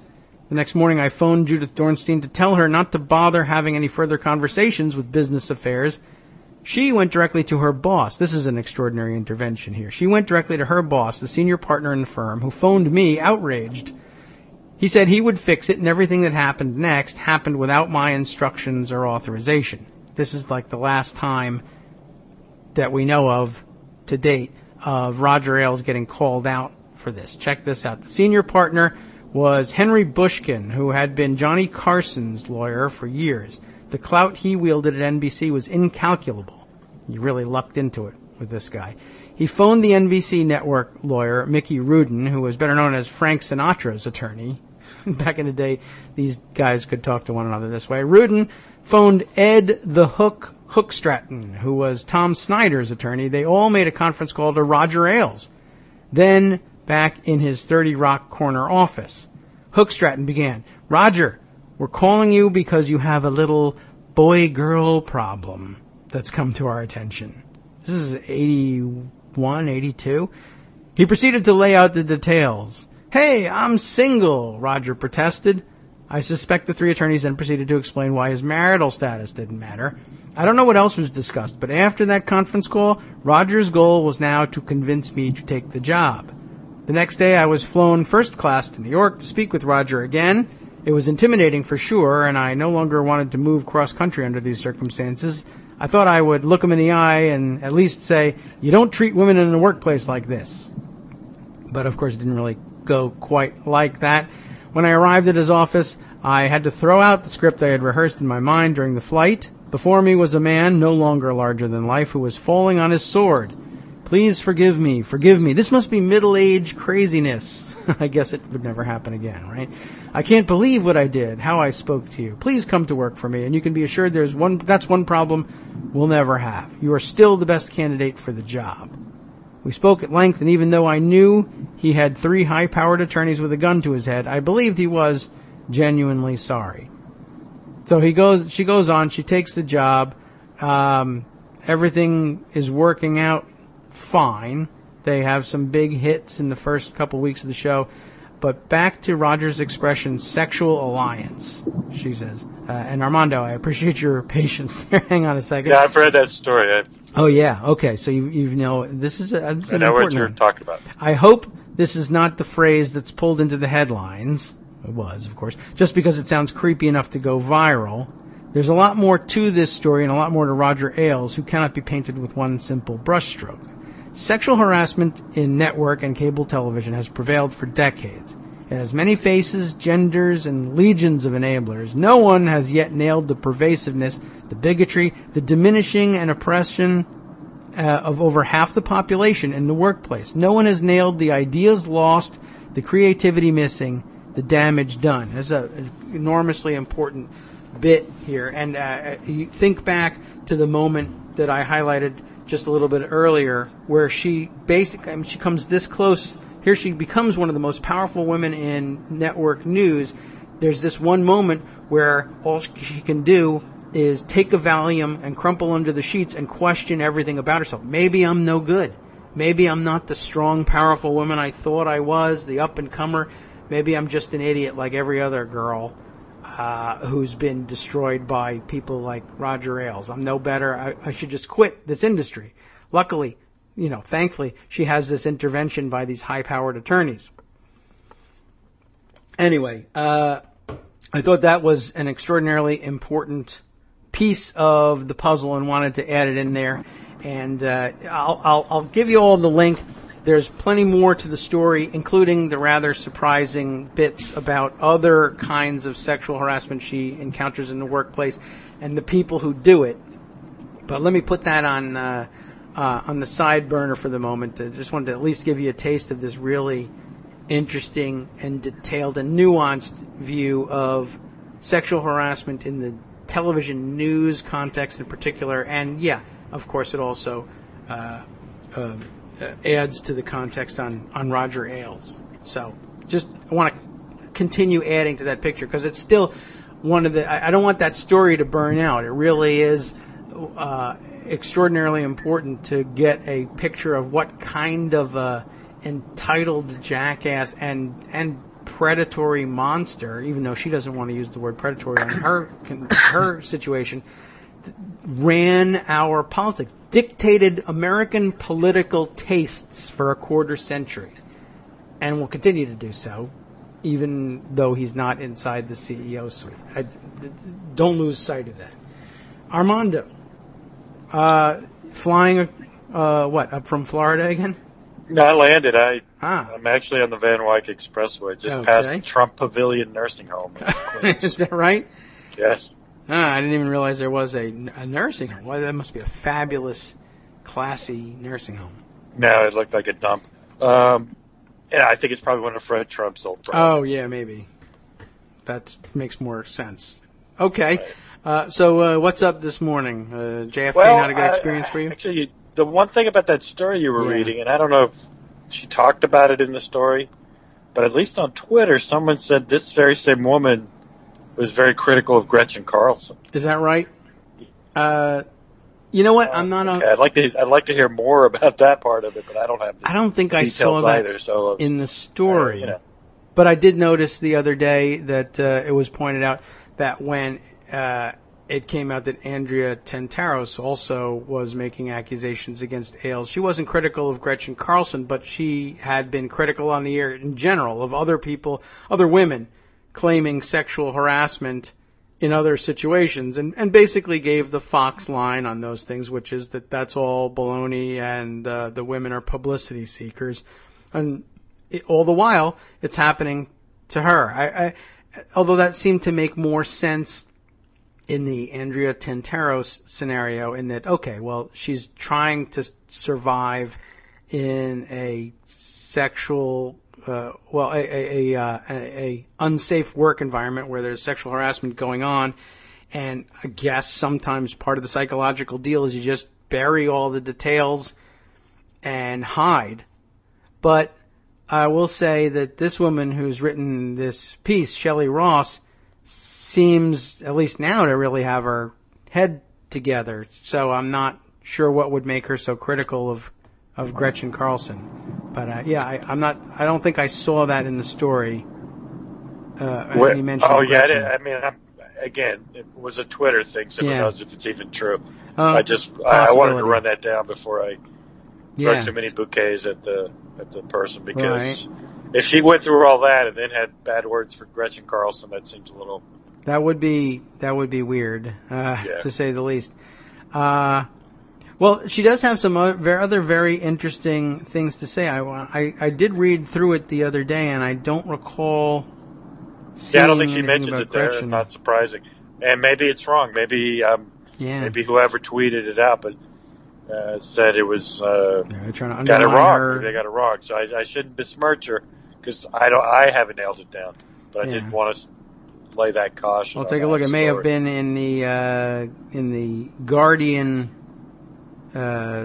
summary of what went on, and there may have. Let's see. No, there's mention of Gretchen Carlson in this other thing, but not any criticism from her that I could see. Right. Yeah, but anyway, what's interesting about Fox and this whole thing now, Ailes, I had a friend who worked for Murdoch and always said, at least the way he tells the story, was always butting heads with Ailes over it. He ended up leaving Fox because, he lost the struggle. Yeah. But now the Murdoch sons, because Looper's 85? In that neighborhood, certainly. How much longer? Right. Forget about dying. How much longer is he going to run the place? Yeah. So he's got to turn it over to the sons, at least. And I know the daughter is pretty high up in some part of it. I think she's in Sky, which is Murdoch's British operation. Fox. Yeah. And what do they do with it? Because Fox, as you know, its demographic is like people over 70. Right. They're going to die. Eventually, we all die. Yeah. And then, are they developing a new audience? It's, I think that even Ailes had in mind Megyn Kelly as being the future of Fox. And, I guess. I'm not sure what he... Hold on a second, Dave. Sorry. Okay. Cop fly by. Future of Fox. Yeah. And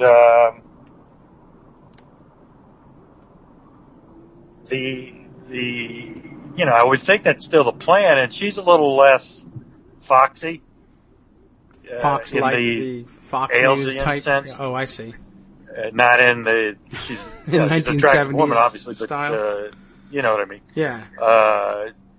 She tries to play the straight reporter a little more than some of the others. She's not Fox and Friends. Let's put it that way. Okay. So I don't know what their long-term plan is.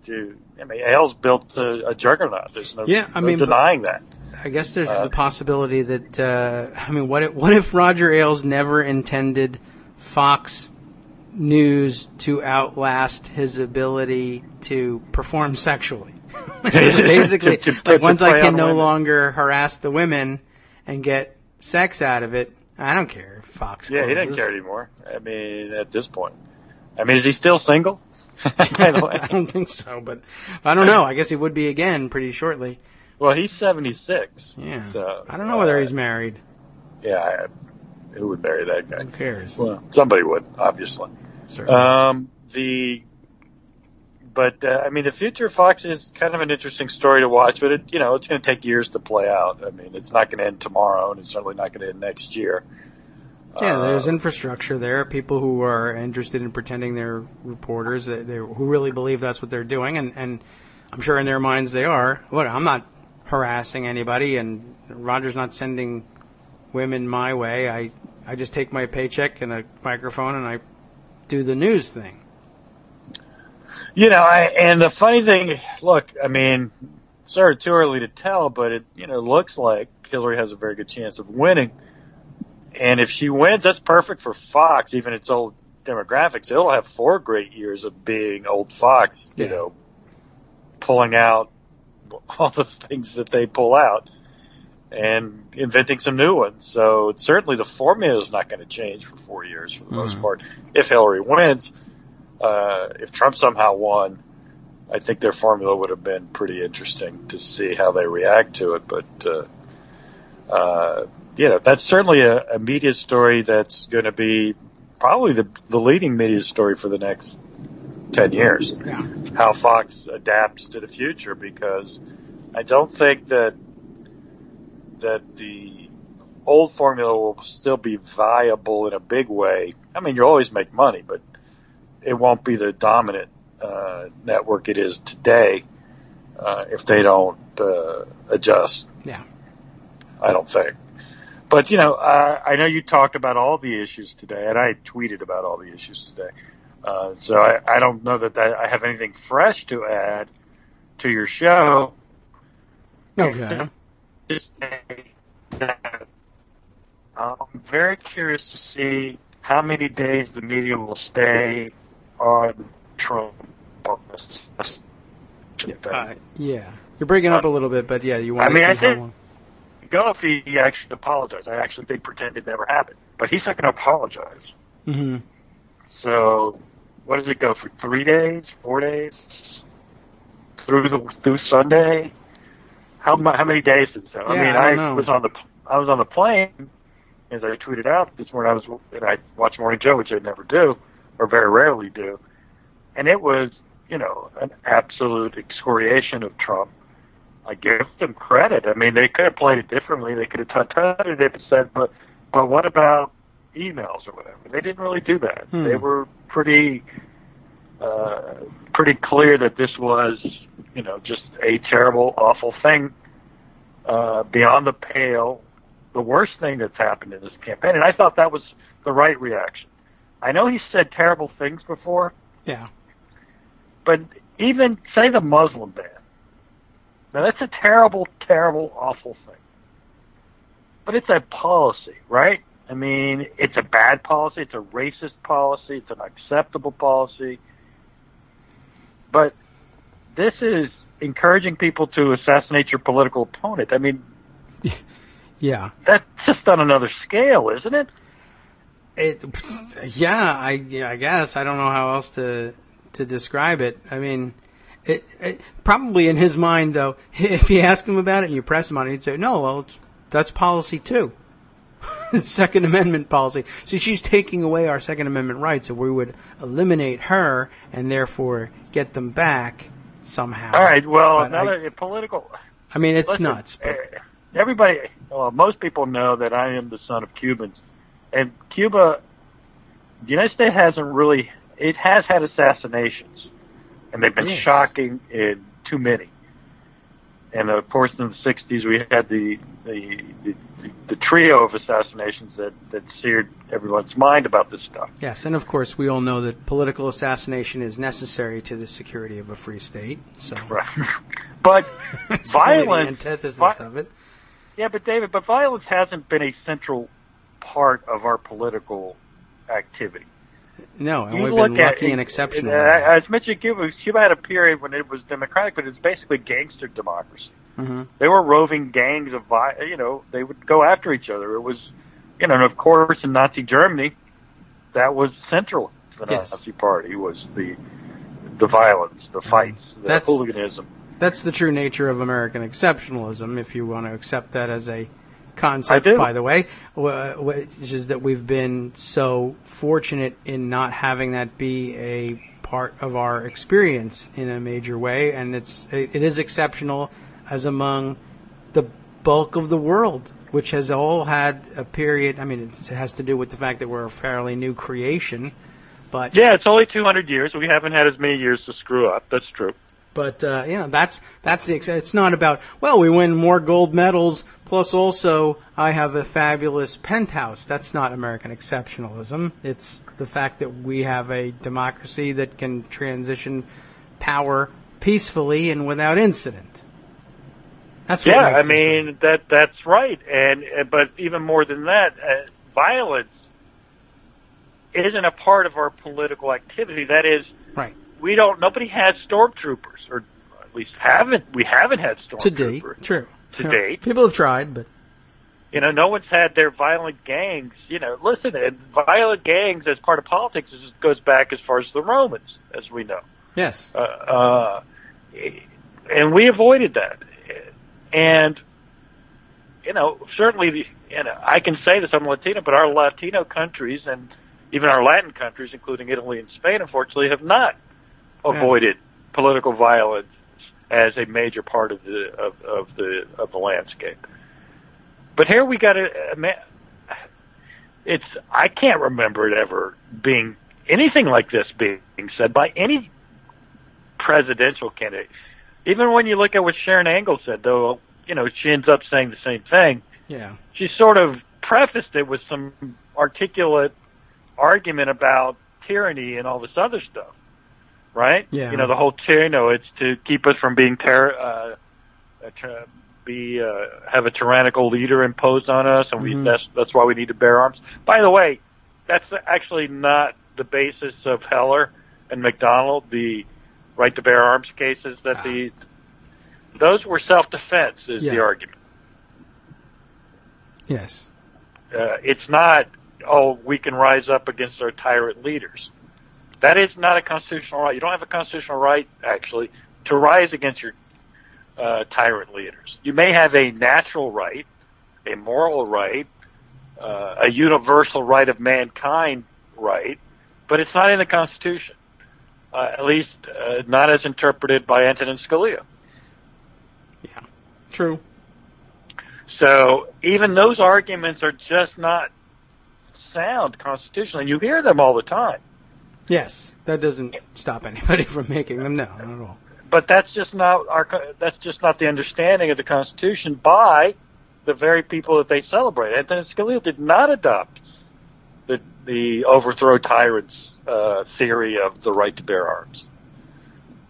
He accepted self-defense. The essential castle doctrine idea, right? Yeah. So it was.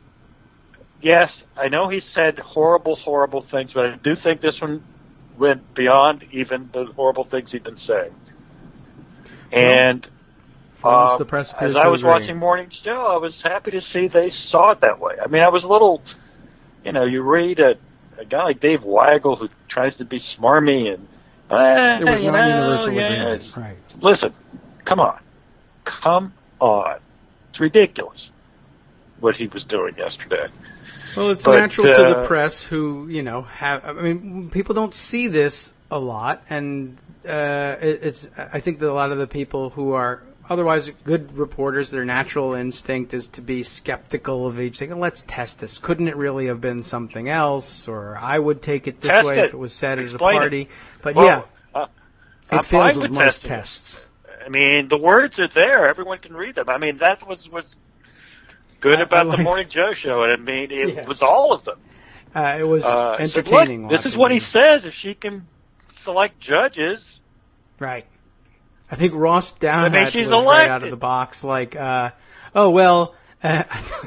first explanation. No. He meant you could shoot the judges. Right. I mean, remember that? I see. Kill her. That makes a lot of sense.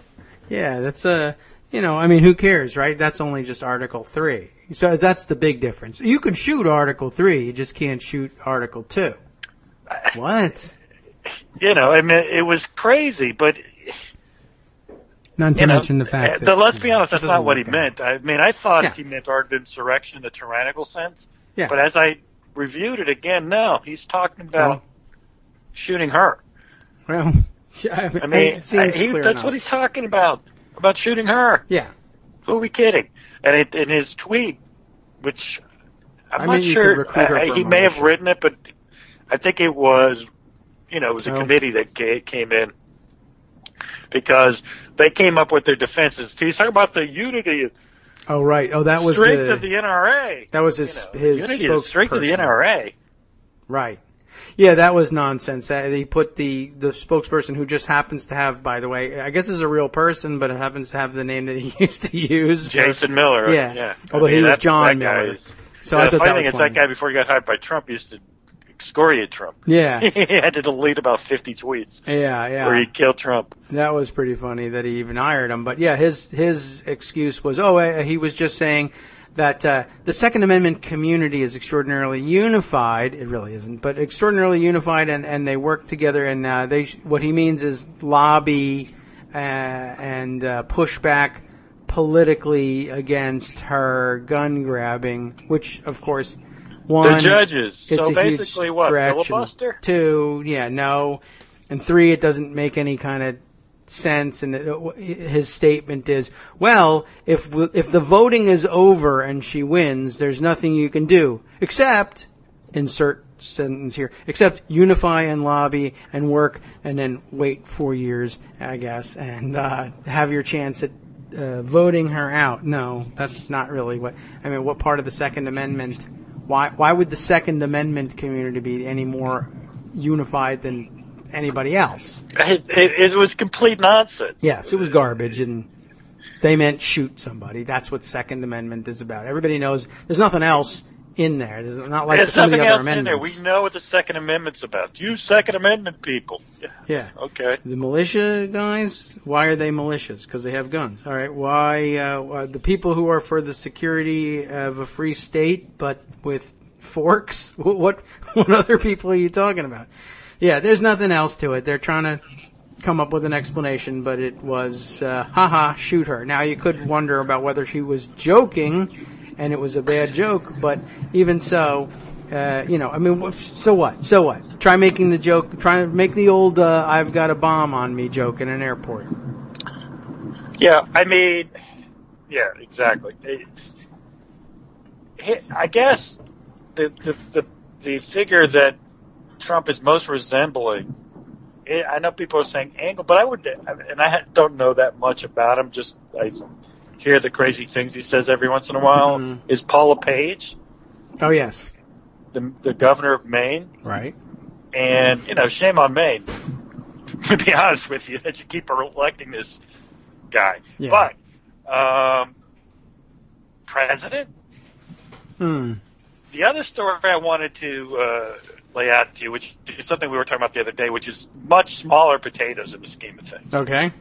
But you remember I objected to that Jacobin article? I think that was yesterday. Yeah. It may have been yesterday, right. You and I were talking about it. Well, I was watching, when I flipped back from radio, CNBC, that it had a big real estate person, in the sense that she has clients and investors and runs a big real estate investment fund, Mary Ann Ty. And they were asking her about Trump, and because she was giving the conditions in Manhattan and this and retail and construction, whatever, telling the whole story. And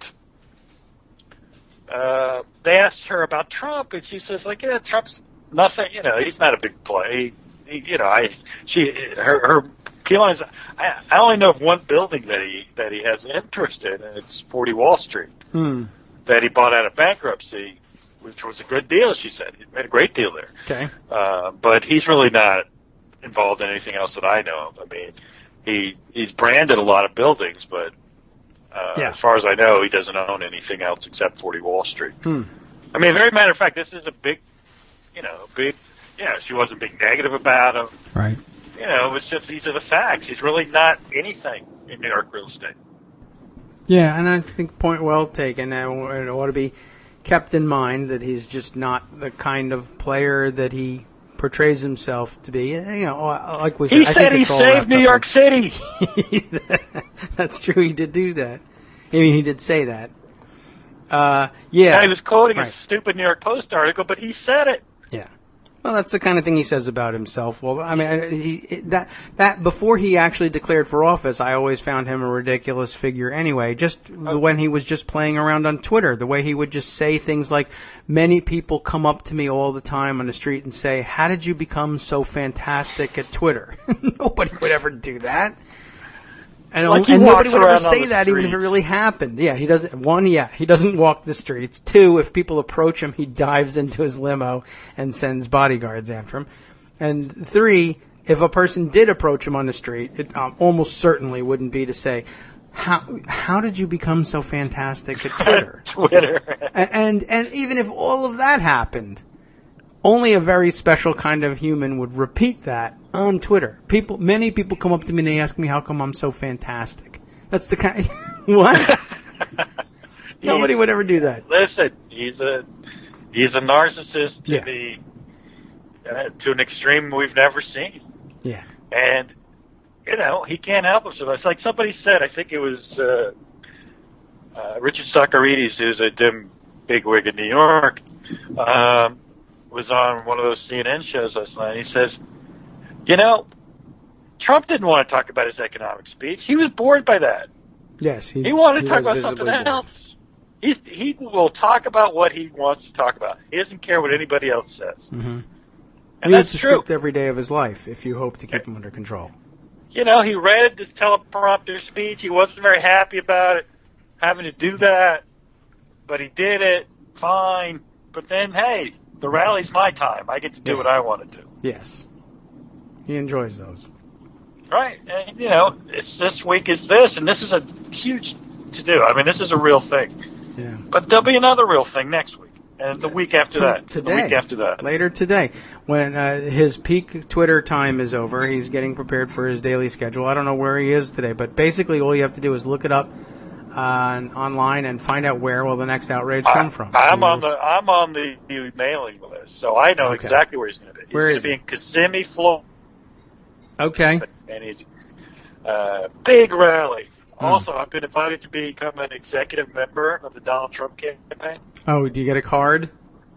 Yeah, I would get a card. Yeah. It was going to cost a $100 donation, but since I've been such a big supporter, they reduced the price to $35. That's good. You should counter offer anyway. By the way, you should send them $15 and say that's. I should negotiate. That's all you're getting. Give me the card. Here's $5. Give me. It's a substandard work on the card. Here it is. Yeah. Give me my card. Here's $5. I read the art of the deal here. So exactly. I'm going to haggle with you. You should make a good deal for myself to get this card. Right. I just can't. I just think it's funny that because it's exclusive. Not everybody's getting it. Only the best supporters. Oh yeah, the ones that you've given them plenty of money. So yeah, it's your standard direct mail ploy, but it is funny. It is very funny. Anyway, I know you got 5 minutes to go. Yeah, I'll wind up. Close up, but thanks for letting me pipe in. Okay, thanks for calling. Bye-bye. Take care. We'll talk to you again later on, probably after the next outrage. Okay, so all right. So what else have we got here? I guess we can use that the fact that he is an enormous narcissist to sort of segue back briefly. I think he's got a lot of similarities with Ailes, and including I think my conjecture is the behavior as well is an issue for him. My guess is if we ever got a full report of the way he conducted himself at Mar-a-Lago back in the day, and the way he conducted himself. If we ever get a full hearing of the lawsuits against him that allege all kinds of outrageous abuses from back in the day, and his association with people who, his name slips my mind now, but who was convicted of all kinds of trafficking and statutory rape, and it's alleged that he participated. And if we ever get a full accounting of that, forget about it. Although there will still be, I'm sure, die-hard defenders. Anyway, I just kind of wanted to circle back to the Roger Ailes thing, because I do think that they both have a similar approach to that question, to the sexual harassment question, that they don't believe that they are capable of perpetrating it, because they just view it. They think what they're doing is something different. They don't acknowledge that this is sexual harassment. They think this is, as Ailes puts it, sexual alliance. I'm helping you, and you're helping me, and that's what's going on here. It's not me pressuring you in any way. Yes, I'm your boss, but that's how it is that I can help you. You see, this is a mutually beneficial thing. And I think that both of them were probably involved in situations like that, and both of them thought they were doing the other person some good somehow, which is kind of an illness that needs to be addressed. I thought it was also interesting how thoroughgoing the culture of harassment was, and you should take a look in this article just to sort of throw it in there so that you know what you're looking for. A rather startling passage in which she hears from Sam Donaldson, of all people, through her association with ABC News. Here's the passage here. Ironically, it says, Sam Donaldson was my anchor for 3 important stories. He acknowledged privately to me that he had spent his early years in the newsroom snapping women's bra straps like an 8th grader. And then, of course, found himself extraordinarily embarrassed looking back on it, and I guess with the excuse of, well, back in the day, I mean, people did things like that. And they did. It was just horrible and disgusting, and nobody really realized, for whatever reason, the impact that it had. I guess we just hadn't entered the period in which we're conscious of the psychological impact that our actions have on other people. That wasn't known or in vogue or in fashion, unfortunately, until much later in things. I thought that was a very interesting piece. And then, of course, her involvement in helping produce the coverage of the Anita Hill hearings as well. And the tailhook investigation also makes an appearance in this piece. You'll see it. Scott Anderson will put together the summary post for you that'll be included in there. You ought to take a look at it. Thanks to Armando for stepping in. Sorry we missed our chance with Joan. What about what's coming up next on the after show? Got it all wrapped up for you here. What do we have? Let's see. Look at this. Calling it divine providence. Muslim-hating Bundy pal John Ritzheimer, back in the news, now set to plead guilty to conspiracy. Pacific Gas and Electric is found guilty of federal charges stemming from the fatal San Bruno, California pipeline explosion. And after record-setting viewership, the undefeated U.S. Olympic women's soccer team makes 25 cents on the dollar as compared to the men's team, who did not qualify for the games. It's an old story, a repeating story, given renewed interest now that, of course, they are doing their best and dominating in the Olympic Games. Needs to be brought up again. And what else? For the last half, writer, activist, and host of the Katie Speak Show on Netroots Radio, Katie Klabasik, with a report on apologies, anniversaries, and the feminist news roundup. Wonder if they'll touch on the soccer question, too. All that coming up next. From Daily Kos Radio on netrootsradio.com. You have been listening to the Kagro in the Morning Show with David Waldman. So thanks for joining us today. Again, apologies. Sorry, Joan, maybe we can do a make good, or otherwise we're going to be stuck waiting out next week as I go on vacation. Just a reminder there. But do stay tuned today for all of the aforementioned, plus the Connect, Unite, Act, Daily Kos Community Calendar, and more on the After Show with Wink and Justice coming up next.